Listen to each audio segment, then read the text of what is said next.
Lee Westman, the tournament director of this Krokhol Open, the third stop of the PDGA Euro Tour. Welcome and thank you for joining us. Thank you for having me. Such a beautiful venue. I think it's the first thing that I'm hearing from all the players that are coming here. Yeah, it's a pleasure to come here as a tournament director and to organize a tournament on such a beautiful course where all the tee pads are awesome, all the baskets are straight, all the fairways are constantly mowed or pedicured. So yeah, and of course it's built on an abandoned part of a golf course, so the fairways are already astonishing. Can you tell us a bit more about this coexistence of golf and disc golf? Because we're seeing here that this is a golf club and also a disc golf club. We have a clubhouse and all that. It seems like there are some synergies on the fact of sharing a common space for both sports. Absolutely, and initially it was an 18-hole golf course here, but they retired half of the course, so the front nine was retired, and then the disc golf guys looking for areas in the municipality to build a new disc golf course, and they stumbled upon the fairways, and then they asked the manager here, and then here we are 4 years later, second rated golf course in the world in new disc. So it's been a journey. Yeah, and we are quite close of Oslo. Yeah. So I imagine that there is a good number of players. Yeah, it's 20 minutes, 25 minutes away from downtown Oslo. So it's constantly people here. You have a cafe, you have a pro shop, you have a great parking facilities, toilets, water, all the infrastructure to have a disc golf course like a golf course. Focusing now on your task as a TD, how many players are there here, and what involves in organizing such a big tournament as a PDGA Euro Tour? Yeah, so this weekend we have 144 players. I think we can have as many as we have possible. We have no problems with the light. That's an advantage. Yeah. So the waiting list is long. What was the question? Well, what does involve to organize such a big tournament as a PDGA Euro Tour and with? Well, it's a lot of planning, and you need a lot of volunteers. Luckily, everybody wants to see Paul McBeth, Scott Stokely, Bradley Williams, etc. Play on their home course in their hometown for the first time ever. So we had to shut down the volunteer forms because there were so many people wanting to be volunteers and see the big stars up close. That's a good problem to have. Yeah. I guess that we have also VIP and general tickets sold. Yeah. How does it work? Because it's not as common in Europe as it is in the US. How does it work, the fact of selling tickets for a disc golf tournament? Well, it's very exciting times for us because we never have done it before, and it's on the path of moving the sport to a more professional point. So I embrace it. It is also much easier for me as a tournament director to have more control over the amount of people coming here to watch disc golf. I know the parking spaces. I know how many portable toilets I need, like all the boring stuff. But as a tournament director, it's essential to have more control over that part of the tournament. How does it work, the crowd control? We already saw some big crowds in Konopiste, and I think a great job from the organization. How does it work to be able to let people follow the action but not get too close to the cameras or to the players? Yeah, so that's why we have split the tickets into two, like to have the VIPs, like a very limited amount, who can follow each card all through the course, and then you have the general admission where we have like zones, and then we can have a much higher amount of tickets sold for that. And it takes a lot of planning, how we move in front of the camera, where to put the volunteers who should administrate the public, and then yeah, it's a lot of work, but it's fun, and I like the direction. Yesterday I was also told by quite a few players. How well does the course look? Not only for the maintenance of the course, the quality of the tee pads, also all the science that involves such a big competition. Everyone was excited, and yesterday there was quite a lot of work of tidying up and setting the course nicely. Yeah, so everybody, when they get up the hill and see the course for the very first time, I met Scott Stockley this morning, and he's just wow, wow, all the way, like 5 minutes, because he was going to the toilet, and then coming out of the toilet, wow. So yeah, it's as I said initially, it's an honor, and it's very easy to come here to organize the tournament when there's put so much work into the course over the last year, and I have to give a big shout out to the crew at Krokhol Disc Golf Course, who have worked almost every day to have the standard that they have, and it's the greatest looking course in Norway by far, I think, and by UDisc the second in the world. So you have to admit that it looks awesome. Okay, so if yesterday they were players playing at 10:30 p.m. because here the sun it almost never falls down. Tell me a couple of reasons for someone who's going to watch the DGA live broadcast or the MDG Media post-production of this tournament to come to visit Norway to play disc golf. Well, yeah, you can watch the tournament stream, and then you'll see how beautiful the course is. We have many different type of courses in Norway.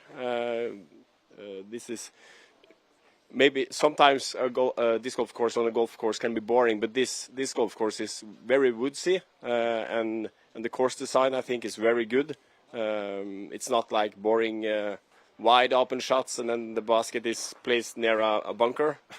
It's more like technical shots, and you have big distance shots, and then you have to use special skills in your bag, forehand, overhand, backhand. So yeah, I think that's the big part. And also Norway is the country that had the most course, like in percentage, most courses built in the last year by UDisc, I think. So it's, if you want to play new courses, you come to Norway. Okay, so congratulations for the hard work, and now let's enjoy the work of this hard year preparing it. Thank you very much. Thank you.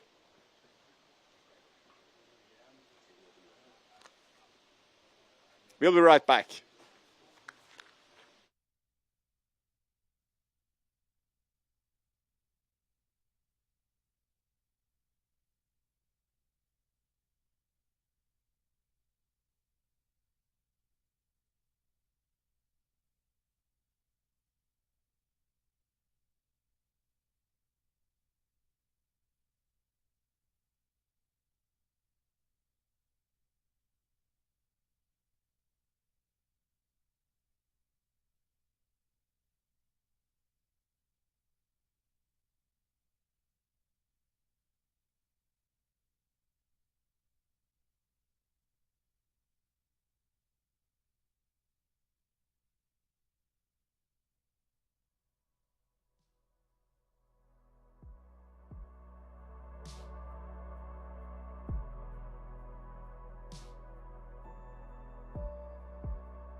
Jeff Spring, CEO of DGPT.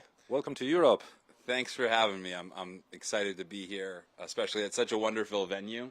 It's my first time here. Absolutely spectacular. I'm blown away. So, yeah, it's been on my bucket list, being so highly rated, and it's just great to be here and have such a great crew here in Europe. Okay, last week you were in Konopiste in Czech Republic, and now here in Krokhol in Norway. What's the general idea? What is the general strategy of DGPT around European disc golf? Yeah, well, we've got our hands full in the U.S., and I'm certainly bummed to miss the Dynamic Discs Open, which is always great, one of our best events. And then now the Des Moines Challenge. Shout out to Ty Tannett, the TD, and part of our team. But in terms of Europe, we came over as soon as we really could after the pandemic. In 2020, we reached out and started talking to the Euro Tour. Unfortunately, it was canceled because of the pandemic. But then we started making plans in 2021. Again, canceled because of the pandemic. But last year, we were able to come over and do PCS Sula and then the European Open. And based on those events, we felt we were able to do more. Great, successful events. The broadcasts were beautiful, highlighting some great new players in the European scene, but also beautiful courses. The European Open broadcast was one of our best broadcasts that we ever had, and we saw a great growth in subscribers to Disc Golf Network. So when Matej Vrl, the manager of the Euro Tour here for the PDGA, reached out after our visit, he made it clear that they wanted to bring more live coverage here to the Euro Tour, and we were happy to enter into those discussions, and a lot of work in the off season to work with Pulsea, bring on a full crew. But our goals are really just to provide more live coverage, more promotion, and hope to see subscriber growth, not just in Finland and Norway, but every country we go to.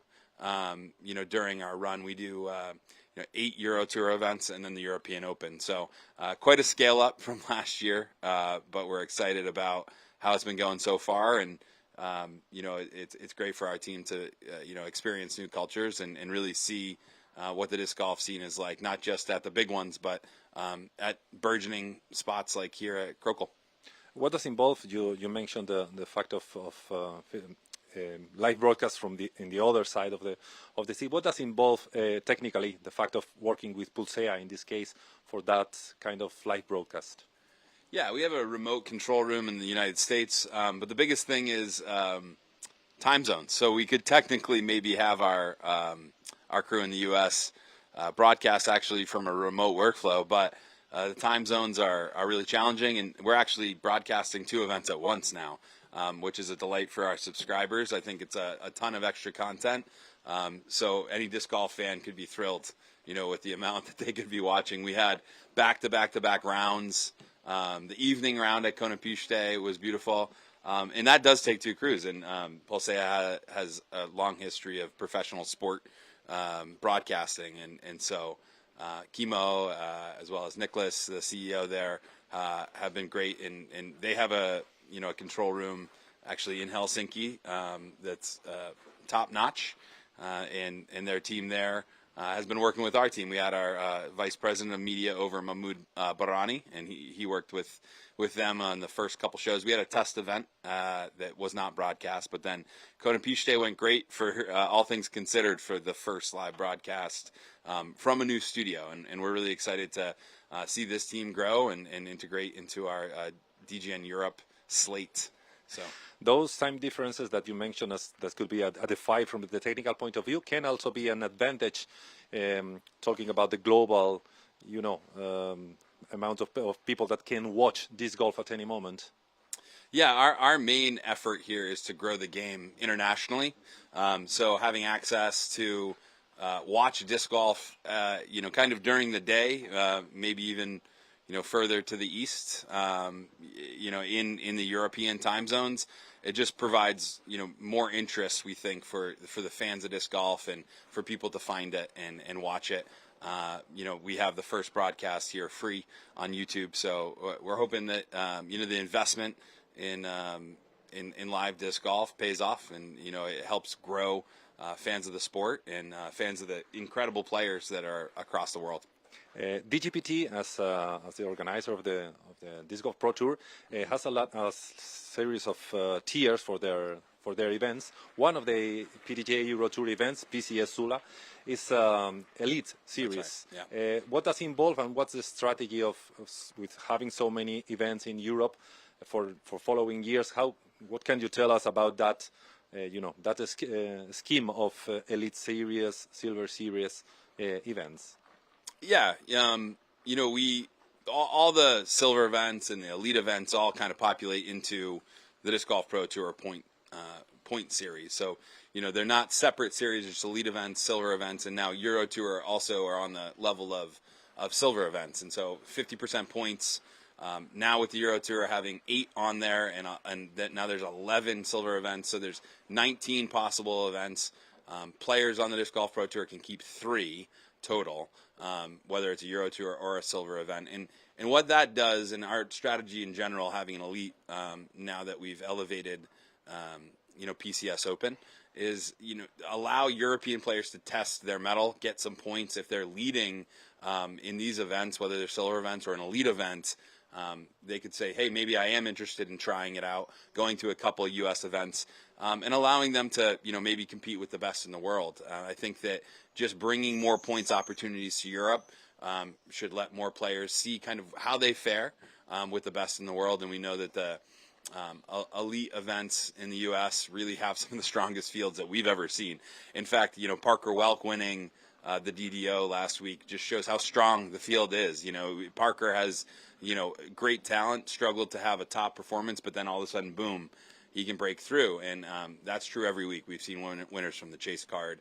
And we believe that the talent in Europe is world-class, and this brings more opportunities for players to show their skills, maybe be interested in coming to the U.S., and just, kind of populate that back and forth from one tour to the next. Okay, Jeff, so we're excited for the future to come, and thank you very much for joining us. Thank you. We'll be right back in a minute with Anniken Steen, the Norwegian champion and one of the favorites for the FPO field. Thank you, Jeff. Thanks.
Anniken Steen, first of all, congratulations for your recent Norwegian title. Thank you so much. What does it mean to you to play one of the PDGA Europe Euro Tour events here in your home country? I think it's really awesome that we get to have one here in Krokhol and later on at PCS. I think this is a beautiful course and they've done a really good job to get the course ready.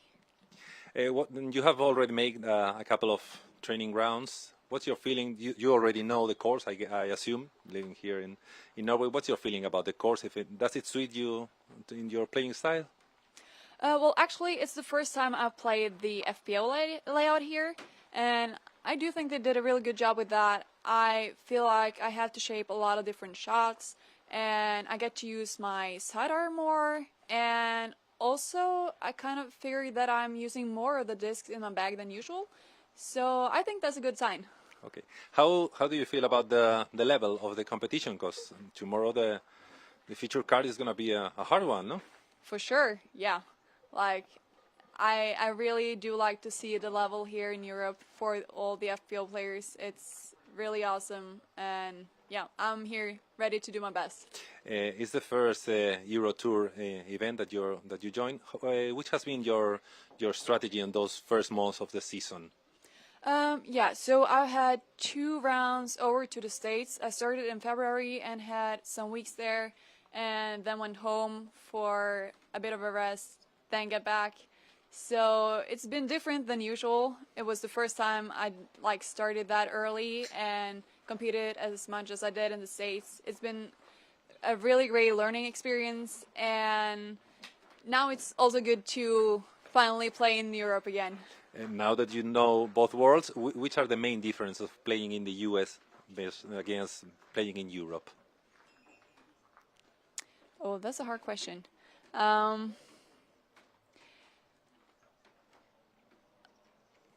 Well, since I haven't really played in Europe this year, I kind of had to say, I'm not sure if there are that much of a difference anymore. You see the level in Europe, has risen a lot. We already know that the level of competition and all the great players in the States, they are already there. So, yeah, I think the level for the competition is starting to be more equal than what it used to be. What do you think about the adjustments that have been made on the FPO course here? What's your general feeling about the customizing of the courses for the FPO and the MPO divisions? I think the customization for the FPO layout has been a good change. I remember we had the Norwegian Championship here a couple years back, and we played from the MPO layout then, and it was just kind of brutal. But I think it is scoreable, but it's still, you had to make your perfect shots for it to be scoreable. What's your there's another Norwegian player in the lead card, in the feature card, Like Lorentzen. Yeah. What can you tell us about her and about the Norwegian FPO players? Oh, well, we have different FPL players, as well, and, we had a battle last week for the Norwegian Championship title that I won. I'm sure she's ready for revenge now, so we better watch out. And have you watched the Konopiste or the Pro Forester? Last week in Konopiste, we had Rachel Tartan making a good tournament. Have you had the opportunity to watch a little bit of the game of your rivals, or it doesn't really matter, you just play your best game? Unfortunately, I haven't been able to see the Konopiste, the broadcast. Yeah, but I'm sure they're all ready to handle this course as well. Okay, so thank you very much, Anniken. It's been a pleasure to have you here, and good luck for the tournament. Thank you. We'll be right back in a minute with one of your rivals, Rachel Tartan.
Rachel Turton, United Kingdom, the winner of the Krokhol Open. Congratulations.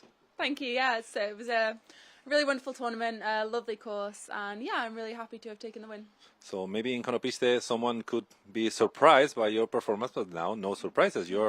Are you the favorite for this PDGA Euro Tour stop? Again, in this tournament, as there was in Krokhol, there's a lot of very talented FPO players, a lot of talented women, and yeah, I'm excited to go out and see who comes up as the one on top.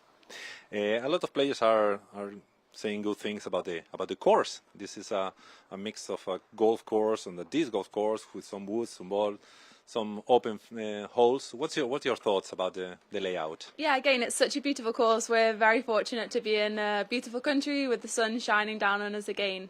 The course is very varied. It has some really long holes, it has some really short holes. Some of the FPO tee pads, the shots are very technical that you need to get off the tee. And yeah, I think that it's a really good course overall. There's a different layout for the MPO and the FPO. I quite like that we share some of the tee pads, but not every single one. And yeah, I think there's a lot of holes with good variety. It will require lots of different shot shaping. What's your thoughts about that FPO customizing? Is it better to make the shorter holes? Is it better to keep the same tee pads but maybe increase the par? What's your general idea about how a FPO layout should be customized? I think for me the main thing that I would be concerned with is can there be shot separation, score separation between people? So say that a par 3 is way too far for any of the FPO field to be able to reach the basket, then probably everyone would score a par and there would be no birdie opportunities. So for me that would be a slightly poorly designed hole for the FPO. So I think that it's good that some of the tee pads are different, but generally I quite like playing from the MPO tee pads as well. It's a lot of fun. You get to just bomb off the tee and rip some distance shots, so it is good fun. We have just interviewed Anniken Steen, the recent Norwegian champion. Maybe if you see the list of players, it could be like the most expected battle. Anniken against Rachel. Yeah, Anniken played absolutely fantastically at Norwegian Championships. I'm really proud and happy for her to take the win. We had a great battle at the PCS Sula Open last year. She took the win by just a couple of shots. I had a slight knee injury and was only throwing standstill. So I think that it could be a really tight battle. But, there's lots of other fantastic players here as well. Luque, Silva, Jenny Karpinen, there's lots of really good women here. So I think that on the day it could be anybody's. Absolutely. Which would be the best weapons if you had to battle on the final 9 holes? The best weapons? The best weapons for you. Which are your main strengths? I think that, my game is quite well rounded. I throw forehand, I throw backhand. I don't really have a particular preference. I'll just tend to throw what the hole requires of me, what the shot requires of me, really. Over the off season, I did quite a lot of work on learning to throw in just a straight line, with not too much turn, not too much fade. I think that's something that was lacking from my game quite a lot last year, and I've already capitalised on that at Krokhol. So yeah, I'm excited to see where this tournament will take us. We're so happy to see you here in the PDGA Euro Tour. What are your plans for this season? Are you going to make any trip to the US? Are you going to stay in Europe? What are your general plans? Yeah, so I've just come back from a couple of weeks in the US playing 3 of the Disc Golf Pro Tour events, which was fantastic. I absolutely love being out there, and it was amazing to compete on a world stage. It was fantastic. Now I'll be in Europe for this week and the next 5 weeks in a van, which is fantastic. It makes things nice and easy for me. So yeah, I'm really excited to live the van life in Europe for a few weeks, and then European Championships in August, and then we'll see where the rest of the season takes me. It would be great to be able to get back out to the US, but we'll just see what happens. What have you learned in the US? Is there something that you have improved in your game from this stay in the US? Yeah, definitely. I think that, so I'm from the UK where the scene is very small. Courses aren't always particularly challenging and fields are very small, so coming from the UK to Europe is a very big step up, and going from Europe to the US is a huge step up again as well. So yeah, it was really great to see the skill level and the women competing out in the US, and kind of see that my game was up there. I finished 12th, 13th and 10th, and I think I should be really proud of that, and it was fantastic to see that I am on that level. So yeah, I'm excited to bring that back to Europe, and there's lots of other women from Europe now competing in the US too, so I think that that's really going to raise the level. You mentioned it, looking for some information to prepare this interview. Looking on your PDGA profile, we find that you have quite a few MPO victories there in Great Britain. So you compete to have a more leveled of field, and you compete against the men. For me, it's a very difficult balance. So the field in the UK is very small, and so sometimes I play MPO because I'm trying to challenge myself. I'm trying to play with people who are of similar ratings to me, and I'm trying to improve. Sometimes I play in the FPO, and maybe it will only be me. Maybe there will be one or two other players, and I think it's good for me to play in FPO as well, because I want people to see there are people competing in FPO. You know, there are women in this sport, and this is what the beginners of the sport could go on to and go to in the end. So yeah, it's a difficult mix for me. Taking the wins in MPO is cool, but I think for me that it's a good mix between playing with people of similar levels and then also trying to grow the sport and grow the female side of participation. What would you say to that young female British players that maybe are watching you now live on Disc Golf Network and are maybe aspiring to be like you someday? You know, anyone can do it, right? You just have to put in the hard work and believe in yourself. I think that challenging yourself and going off and playing European events is a really good way to improve your game and just, yeah, you know, see what the possibilities are. So thank you very much for joining us, and best luck for the tournament. Thank you very much. Okay, so we'll be back in a minute with Like Lorentzen, another other Norway FPO player. Thank you.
Lika Lorentzen, Norway, thank you very much for joining us. Thank you. What does it mean for a Norwegian player to have a PDGA Euro Tour stop here in your home country? Well, it means a lot when I finally can get back, play in Norway, or play in Europe. And I am so lucky that I can play in Norway, meet all my friends. It's way easier for them to come watch and hang out with more of my friends when I'm back in Europe. So that means a lot. You've had a long season here in 2023. There in the US, you played a lot of tournaments. What's been your general experience? Well, it's been great. Yeah, it's been great. I feel like my game's been developing this year in the States. And this is the first time I can play the tournaments, or a few of the tournaments, for the second time, which is a different feeling. It's like you get a different confidence about the course, about your game, and the city. So this year, it's been great in the States. Okay, this is your second tournament technically in Europe, because last week when you played the Norwegian Championship, there was a fierce battle for victory with another of the female players of the feature card. Yeah, that was rough for me. I had a surgery on Tuesday, so I went straight up right after my surgery. I took the flight up to Trondheim, and I didn't really recover quick enough, but I took the chance. I went up there and was hoping I was maybe able to recover soon enough, but I did okay first round, and then I wasn't really doing great for my second round. And then Anniken had like this amazing round on our third round. I didn't play bad, but she played awesome. So, and then for our last round, it was really a battle. So that was fun. How do you feel now? Are you right now I feel great. Okay. I feel way better. Like my hand, which I had my surgery on, it feels normal. So this week I am really confident. What can you tell us about the course? Do you already know Krokhol disc golf course? Yeah, I actually won nationals here a couple of years back. So I have a good relationship to this course, and I like the course. It's pretty, it's tough. This year they actually made a new FPO layout. They have a mix of blue and gold, the two layouts they have. And I think that mix is just great. So I'm super excited about this course. It's beautiful, it's tough, and it's challenging, and I like it. Do you prefer to shorten the FPO holes? Do you prefer to use the same tee pad as MPO, but maybe changing the par? What's your preference on No, that I really subject? do like when they change the distance. So it's possible for us to get birdie, which will divide the field a bit more. So I feel like that's more fair, and it's a different way to play disc golf.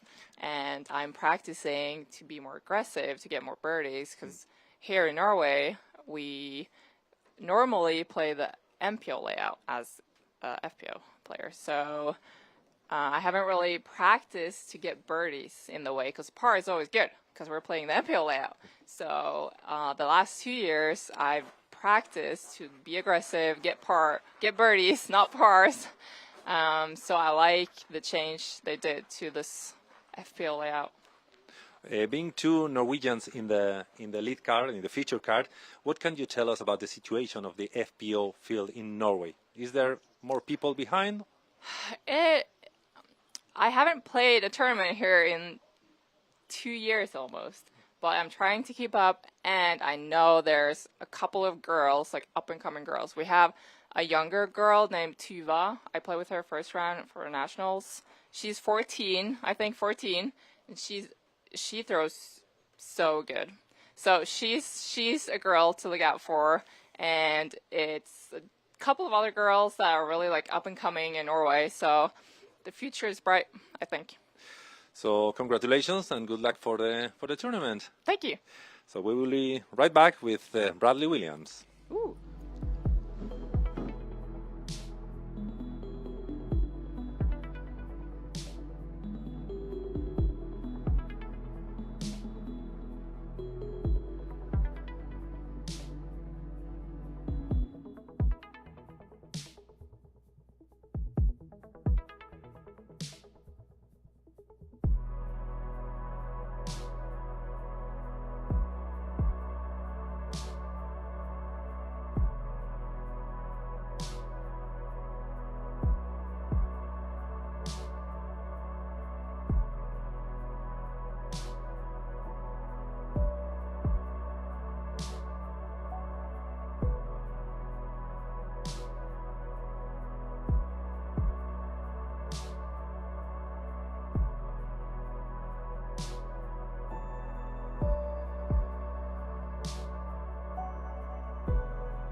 Bradley Williams, USA, welcome to Norway. Thank you.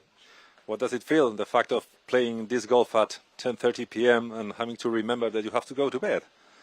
It's weird to feel like it's still 7:30. Like you could do so much more with your day, and then you have to look at your phone and remind yourself that you should probably be in bed. It's late. It's very weird. It's a strange feeling to just be charged by the sun in a way. We've been talking with some European players that are playing in the US in the beginning of the season, and now it's the opposite case. Yeah. You're a US player playing here in Europe. How many tournaments do you plan to play in Europe? We're gonna play 5, I think. Okay, it's Yeah. good. So I'm excited. And this is your first one? Yes. So you don't really have too many references. No. This is the first time I've ever played a disc golf course outside of the States. Okay. So I've traveled with my discs, but never stopped at a course to play.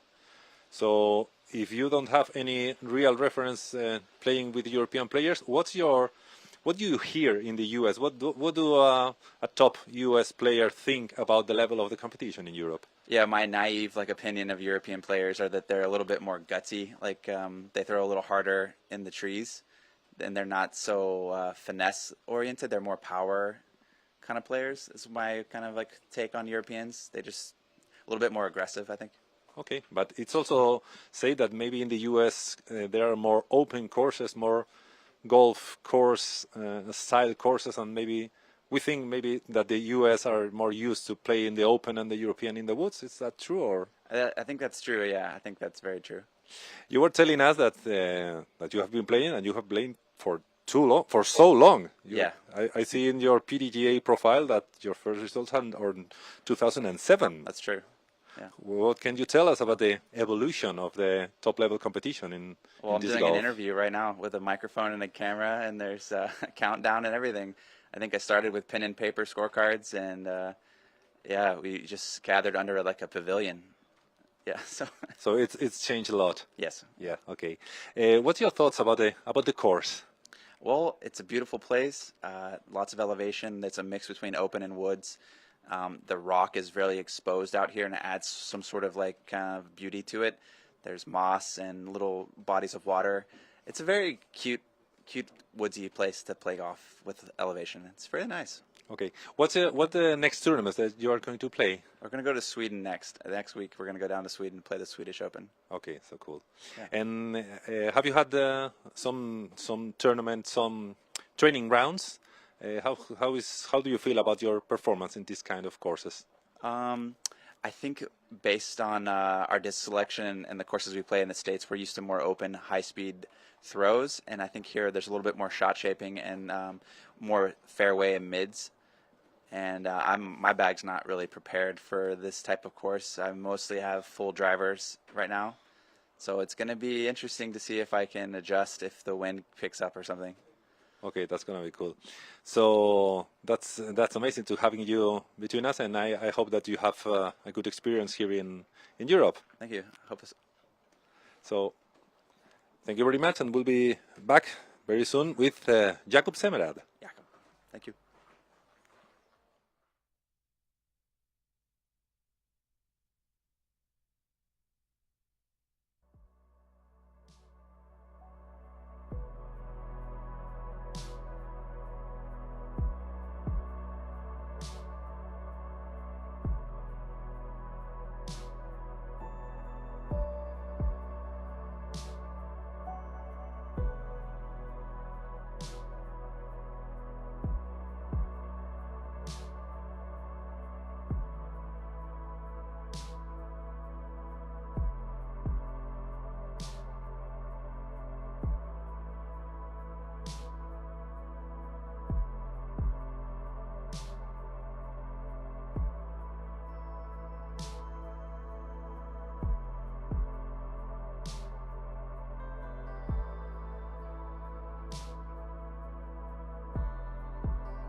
Jakub Semerad, Czech Republic, welcome to Norway.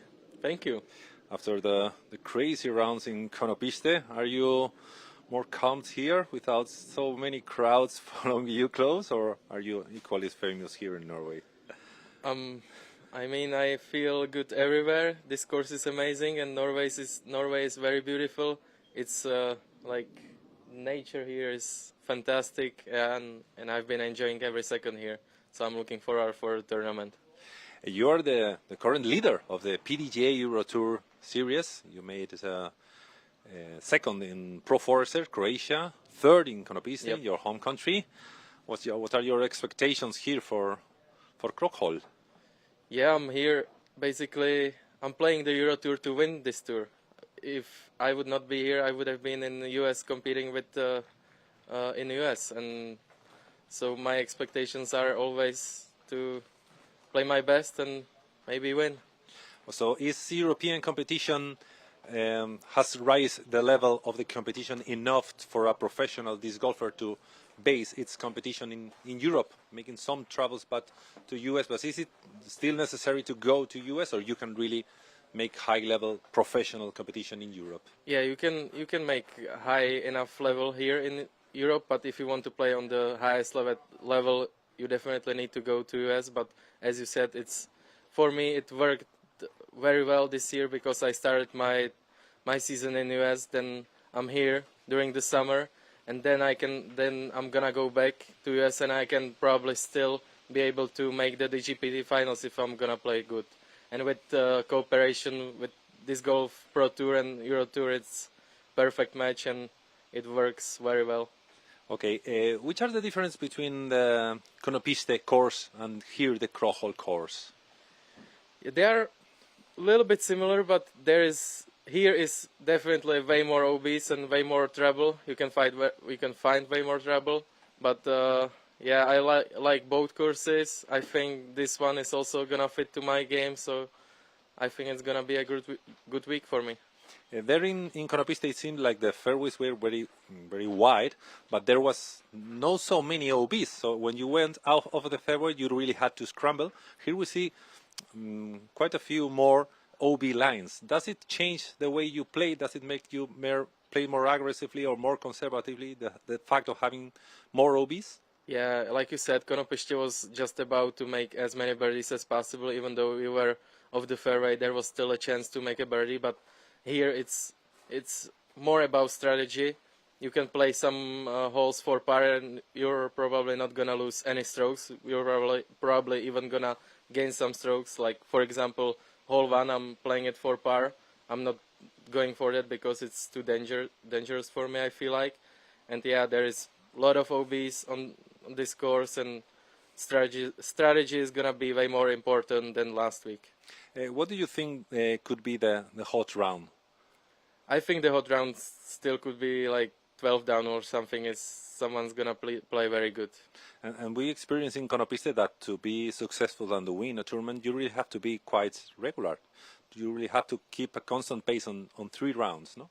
Do you think that it's important, or to keep maybe double digits on all 3 rounds to be able to win? Yeah, it depends if someone's gonna play very good, but I don't think you don't need to play 3 double-digit rounds on this tournament. I think it's enough to play maybe like 8 down every round, and you're probably gonna have a big chance to win this tournament. Okay, what are your feelings about the feature card tomorrow? You have some. Yeah, I'm always happy when if I can play in front of the crowd, in front of the cameras. So I feel very good, and I'm looking forward for that. So it doesn't really affect you. No. I think it maybe helps me. Okay. Yeah. We are also expecting some crowds here in Norway. That's the fact of having people here in the Nordic countries.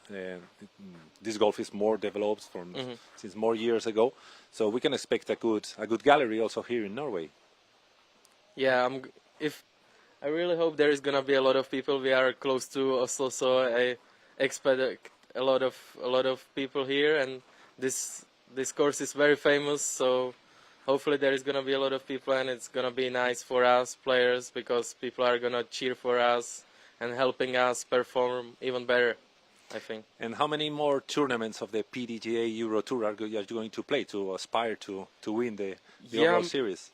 My last one is gonna be Alutakuse, and if I'm correct, I think it's 8 tournaments. So I have a good chance to take this tour down, I think. Okay, that sounds good.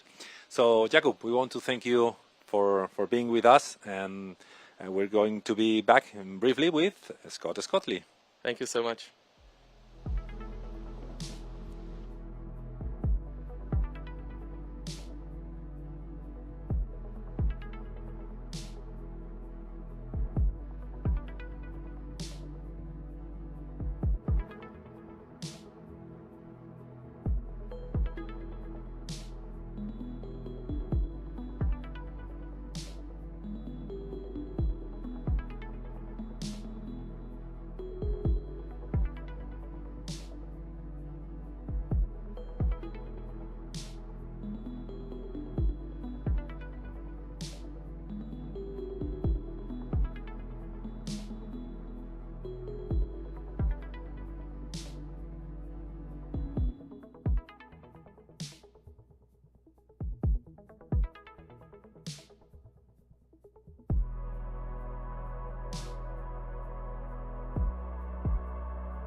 Scott Stockley, Hello, welcome. sir. Hello, and welcome to the PDGA Euro Tour Krokhol Open. Thank you.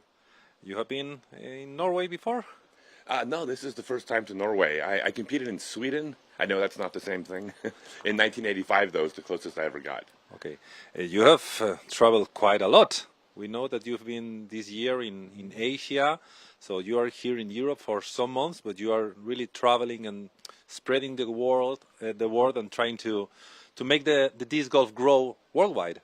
Yeah, I have about 6 months every year where I can make money, not in competition, but with sponsors, because I'm competing, teaching classes, doing clinics, and such. And then half the year I'm going to be spending in developing countries trying to bring disc golf there. I want disc golf to be the biggest sport on earth. And to do that, that includes Africa, Central America, South America, Southeast Asia. So I need to make sure disc golf gets there too.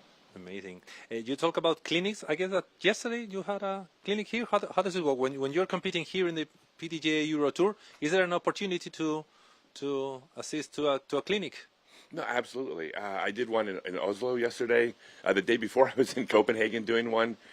You know, if I was 24 years old and my sole purpose on earth was to try to win this tournament and win the World Championships, that would take away from my practice time and add work.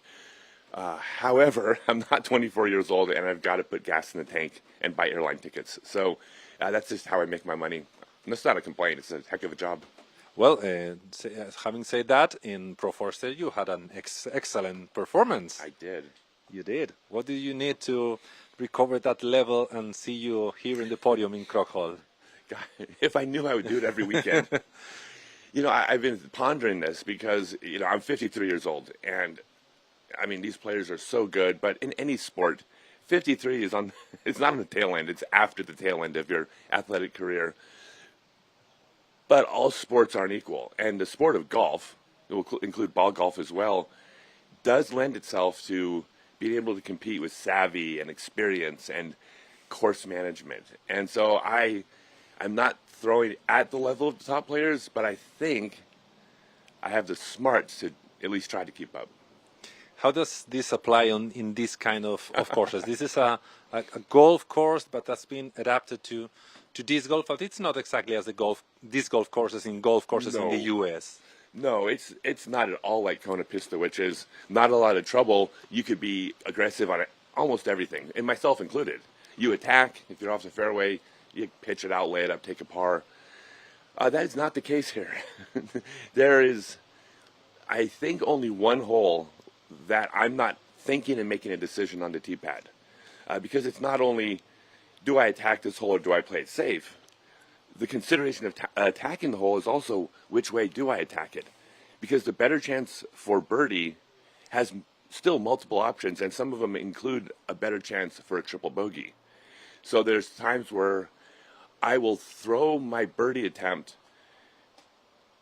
a way that is not the most favorable to the birdie. But it's a late out of bounds, not early. And that's I think that's where the old man wisdom comes in, maybe. Oh, that's cool. What's your thoughts about playing so in the north here? Yesterday we were setting up the course. It was 10:30 p.m. and it was still daylight. We saw a lot of players playing in the course. Mm-hmm. It feels special, no? The fact of playing here. We have good weather. We are on t-shirt, but it's almost day every day. It's different, but honestly, once you step up to the first tee, nothing about what country you're in, how much the earth has tilted on its axis, none of that is relevant to this is my shot, this is the out of bounds, this is my disc selection, this is my strategy. So at the end of the day, that's fun and it's different, but that doesn't affect the golf at all. You're going to follow all the PDGA Euro Tour, and you're currently 4th in the overall standings. That's insane.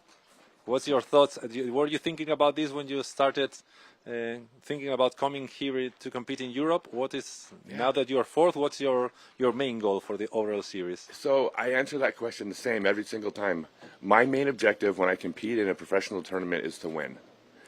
The minute I'm not competing to win, the minute I'm showing up because I can sign some autographs and there's spectators out for my clinics, I will not compete. I will not take a spot from a younger player that's out here to win. Now, whether or not you think I can win is irrelevant. Yeah. What matters is I feel like I can win. Right now at this tournament, I am seventh in seventh highest rated, so I'm the seventh seed. 7 seeds win all the time, so I'm a long shot, but it's not a no shot. Okay. Next week, you're gonna attend the Swedish Open in Yes, Borås. I can't Will there wait. be any opportunity to assist to one of your clinics? Yes, I don't recall if it's Thursday or Wednesday. So if you go to scottstokely.net, click on disc golf instruction. My schedule's on there.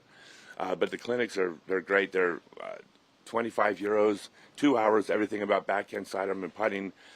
If you have a child with special needs, or even if you work in the special needs community, the clinic is free for you. So don't let the money be a barrier to coming out if that's your chosen field. Thank you for working in that field. But we expect a big turnout. Oh, and 5 euros for juniors. Okay, that's amazing. So thank you very much for helping to grow up the sport, and congratulations for your excellent performance. Yeah, thank you so much. Thank you for inviting me out here. I want to tell you, this is just mind-blowing. You know, I've been playing for 46 years. We played in complete obscurity for most of those years. The first 25 years of the sport, not only did we not have a PDJ press conference table and chair, we didn't have benches. So to see where the sport's come and to be here after Jakob, I mean, I'm such a big fan of his. Don't tell him. I'm still trying to beat him. But I'm such a big fan of these players, and it means the world to me to be out here being treated like them. Thank you. Thank you so much. Thank you. We'll be back in some minutes with the player Ovin Jarnes. All right. Thanks, guys.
Øyvind Jarnes, welcome. Thank you.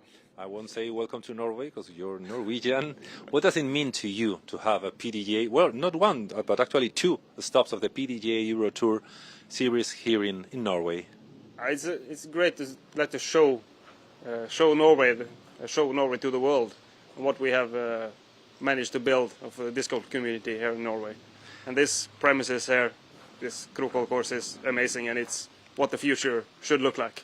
Okay, are you from here? Is it your local course or? Not even close, but Norway is a long country, but it's a 6-7 hour drive. Awesome. I'm local from Sula, where we had the Pro Tour Okay. last year. Awesome. What does it mean for also for a Norwegian to have so many good players from all around Europe here playing in Norway? When you're used to play maybe the Norwegian Tour or having some players from US and from the rest of Europe, increasing that level helps you grow also your playing level. Yeah,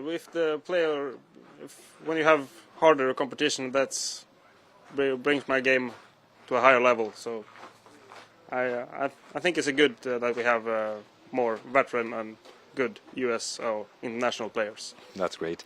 How does the course suit to your playing style? Are you backhand dominant, forehand dominant, or are you a complete player? Do you think that this course suits your style? I like a challenging course. This is a course where you don't have to charge for 10-15 birdies. You can get away with a par here and there, and it's rewards strategic and good game plan. So I like it. Okay, that sounds good. What does have you make some training rounds? I suppose. Yeah. What's been your feeling of those training rounds? Yeah, I played 2 training rounds, and I have played many times before, and I got a good game plan worked out. What can we do? Tell us about this game plan. What can we say? Do you have to play safe? Do you have to play aggressive from the beginning? What do you think is the strategy to win?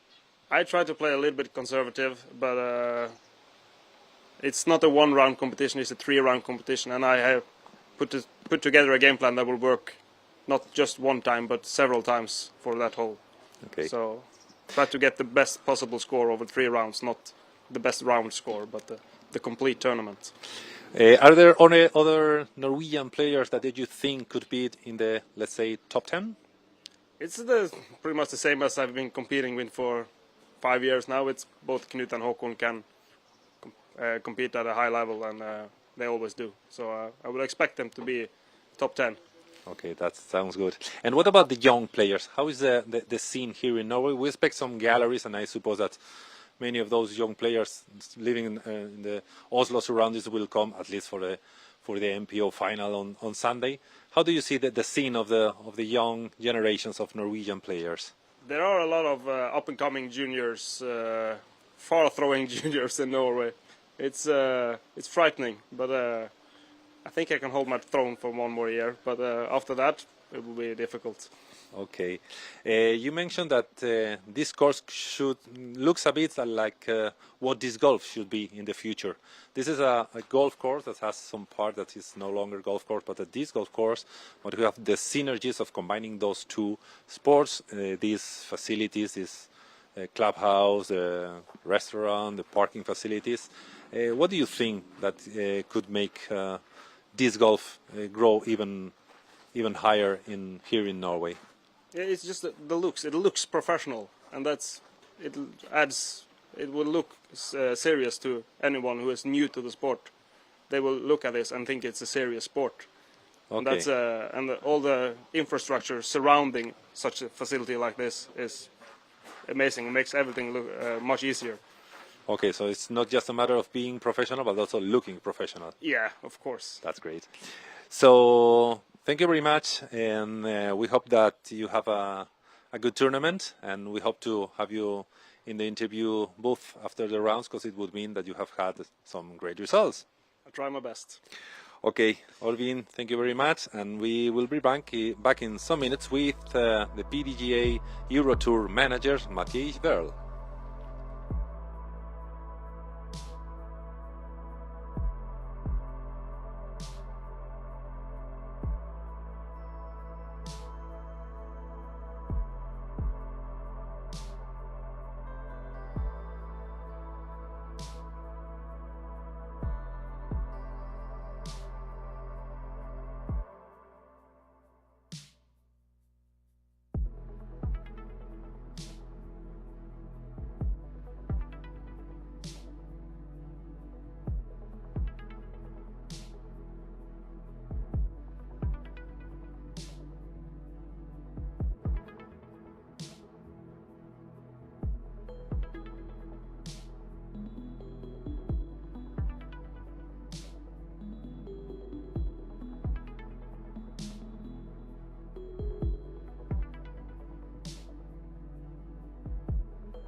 Mathieu Well, you are the PDGA Euro Tour manager.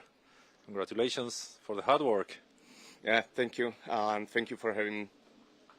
We are seeing so many great tournaments this year. We started with PDGA Euro Tour Pro Forester in Croatia, the Konopiste Open in Czech Republic, and now here in Krokhol. What are your impressions after two of the stops and now beginning the third of the stops of this 2023 PDGA Euro Tour? I mean, so far so good, right? It's we had beautiful weather and we had two awesome courses, and we are on a third just beautiful course here in Norway. The competition was tight. We had, some really good battles on the way, so I can't complain.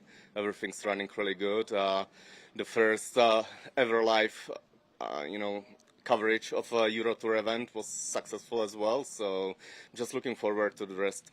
It's been a couple of tough years. The Corona years interrupted a bit that project of PDGA Euro Tour, but it has erupted strongly here in this 2023. Tell us what involved the fact of having, in the freezer for some time and wanted to start this Euro Tour.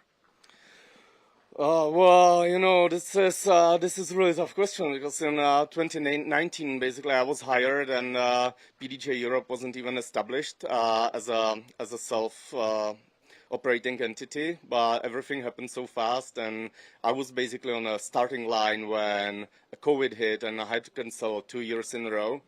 And during those 2 years, the growth of the sport was just immense. It was incredible how number of players, their skill level, like everything just grew so fast. And I was on the starting line, and now I really wanted to. It's like being a racehorse on the starting line, and you can't really, you can't start the race. First year, second year, and then I needed to catch the wave, and all of a sudden, I had to bring the top level competition all in the first year. Now we are in the second year, and it's super fast. It's super tiring and hard to deliver and reach the expectations. But here we are. This is live streaming to the whole world. We are in beautiful Krokhol, Norway, second best course in the world. And players from all over the world are here, including 6 times world champion and some of the best European players. So it's happening, and it's going to be just better and better. You said that you were hired in 2019, but the PDGA Euro Tour was not born in 2019. Can you tell us something about what the idea of that Euro Tour was born? Yeah, Euro Tour started in late 80s, actually, in the area of Switzerland, southern Germany, Austria, and it was run just by players, that loved to throw frisbees, really, and they thought that they'd like to compete with their friends from across the borders. So they created Euro Tour, and then for long years it was more of just meeting with friends opportunity than anything else. And even just few years ago, going to 2019 and before that, it was still evolving very slow because PDGA Europe couldn't, or PDGA back then couldn't really put the resources here until PDGA Europe is established, and it was established in 2019. And then, it's just a starting line of a new era. That's for sure. This Krokhol Open is a great facility. Everyone is saying it. What does PDGA Europe look in a venue that wants to host one of the PDGA Euro Tour stops? So how long is the interview? Because this, I could talk for hours. A couple of minutes. Yeah, I mean, the facility itself, and the course definitely is important, but also the facilities around it, like if there's everything for the players. The course needs to be demanding for play, but it also needs to be camera friendly. It needs to look good on, on the coverage as well.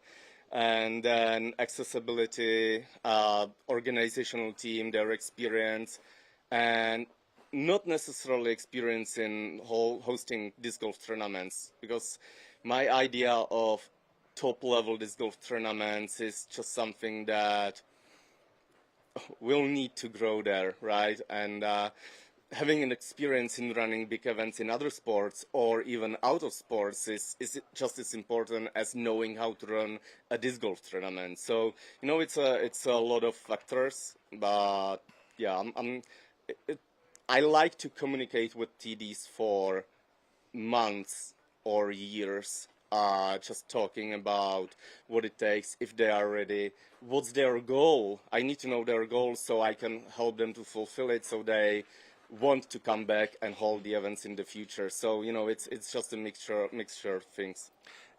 Two of the events has been held in Croatia and in Czech Republic, and the tour finals are going to be held in Spain. What's the importance of the distribution, the geographical distribution of the events, not only in the classical Nordic countries that are, of course, the number one in disc golf in Europe? Is it important for PDGA to spread the PDGA Euro Tour all over Europe? Absolutely. It's one of those aspects that when, you know, if we had only events in Scandinavia, then that's not the Euro Tour. That's just not the Euro Tour. So this is a thing I'm working on definitely. I wanted to have Euro Tour in Spain for a couple of years. Pro Forester in Croatia that, you know, didn't come out of nowhere. Drava Forester has been held for so many years as a C tier, had a huge history. So, you know, that pick was kind of like easy for me to make because I knew the event. And Konopiště, that's just a world-class event. That's a no-brainer. So, yeah, but, you know, shout out to all Germans, you know, French people, you know, all the other parts of Europe, really, just, you know, reach out to me. If there is a facility, if there is a team, you didn't need to be ready. As I said, I want to work with the TDs and with the team for months or years and just, you know, to get them ready and get us ready. But yeah, spreading disc golf to other parts of Europe is certainly very important. And if we go even further away from Europe, the PCS Open is going to be a DGPT Elite event this year. What's the relationship of PDGA Euro Tour with the DGPT, the Disc Golf Pro Tour? Well, obviously, Disc Golf Pro Tour is the official tour of PDGA.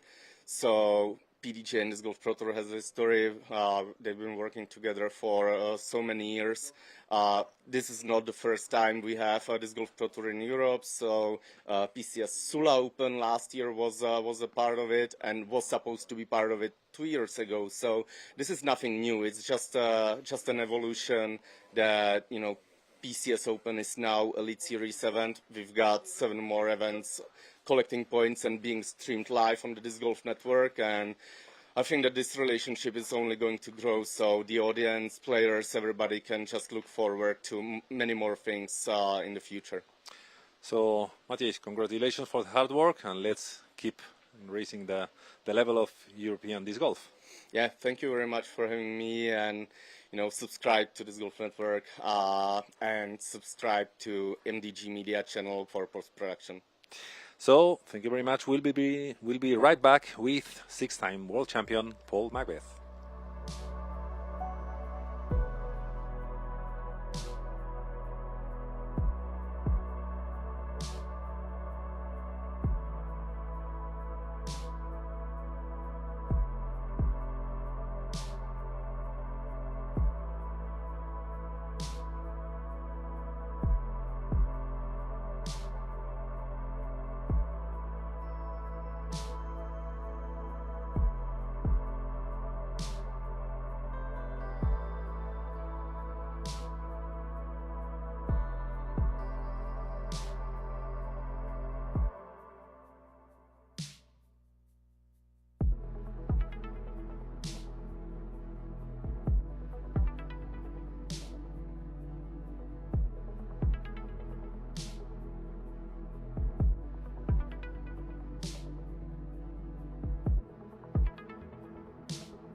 We are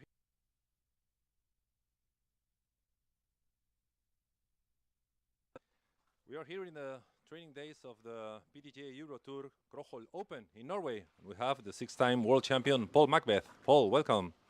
Thanks for having me. First time in Norway, so I'm excited. How has it been this? Well, you've been already practicing also yesterday. How's been your practice days? Well, just the days in general have been pretty wet, so it's kind of been a scattered practice rounds and stuff like that. So it's been at the course, at 10 a.m. and then it's back at the course at 10 p.m. So it's been long days of practice, but really fun because the forecast for the weekend looks amazing. How does its course feels compared with the ones that you have already tried in Konopiste Open last week and in Pro Forester 2 weeks ago? So Konopiste has some elevation, but this one's different. The elevation here is they're boulders, rocks in the ground, rolling hills. It's an old golf course that they've turned into disc golf only on that side of the property. So very unique style because you got that openness feel, but then you dip into the woods a little bit, go off some hillsides and stuff like that. So it's very unique, very fun. I think it's going to be an interesting challenge compared to everything else I've played so far. You've been playing some excellent rounds, like in Konopiste in the second round, but you have also had some ups and downs. How do you feel about the evolution of your form of trying to achieve a more constant level of good results every round? It's definitely creating that consistency. I want to have those rounds that I did round 2 at Konopiste every round. So that's what I'm looking for, but it's not possible, but I just need to get the consistency up to where my bad rounds are 8 or 9 unders, not 2 under or whatever it was. So just need to get that level of consistency up, and that's just continuing to get out there and working, and it'll eventually come. After 2 events in the Central and Southern Europe, we are now in the Nordic countries. Here, the level of the average field is very high, and I'm sure that you will find even some new players that you haven't ever played with. What do you feel about the level of the competition here in the north of Europe? Yeah, I mean, if you look at Finland, Sweden, and now Norway, they're just creating talent left and right. They just had the Norwegian championships last week. Well, I mean, ended Monday, and the feature cards just dropped, so I get to play with the Norwegian champion. So first round, so that'll be cool to see because the talent's there, and I look forward to seeing all the competitors and how they perform out here, and some of them have mentioned that they want to see how I play on their courses. So. I'm looking forward to it. Here, Krokhol disc golf course seems like quite a complete course. It has some open holes and it has a lot of wood. Where do you feel more comfortable? Well, so I grew up on a fairly open course, so I actually feel more comfortable in the woods because I feel like it makes me focus a little bit more, and I think that's more where disc golf started and kind of originated. So I think, it allows us to shape our disc more. Not just throwing hyzers or forehand hyzers. We had to control our shots from beginning to end, and I love that challenge because it's hard to do, but it really keys in on the focus side of disc golf, the mental side. So that's what I'm looking forward to on this course. This course, this rough out of the fairways, you have found, I guess, a couple of vipers. I personally haven't seen them, but I've seen videos of them. They're starting to come out now with the warm weather, which is kind of their only venomous animal out here, really, with the snake. But yeah, hopefully they decide to stay inside their little homes and allow us to play some disc golf without seeing them. Or use some sticks to charge the disc. Yeah. So. Okay. What's your opinion about your own performance now that we have already made? This is your fourth stop in here in Europe. How do you feel about the level of your game in that year-long plan that you have? I think my game is at the high points higher than it has been all year. The low points are kind of similar to what I've seen in the States. So just want to reach those high points more often and more consistently. Yeah, I think this is just building towards the European Open, the major out here in Europe, and then also just trying to get my feet under me this year. I think it's been a slow start, but we're not even halfway through the year, so I think the season's still there for the taking. Okay, so thank you very much, and have rest, and let's hope for the best for this weekend. Awesome, thank you.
Silver Lat, Estonia, Team Latitude 64, first day of practice. How is your feeling about the course and about your performance?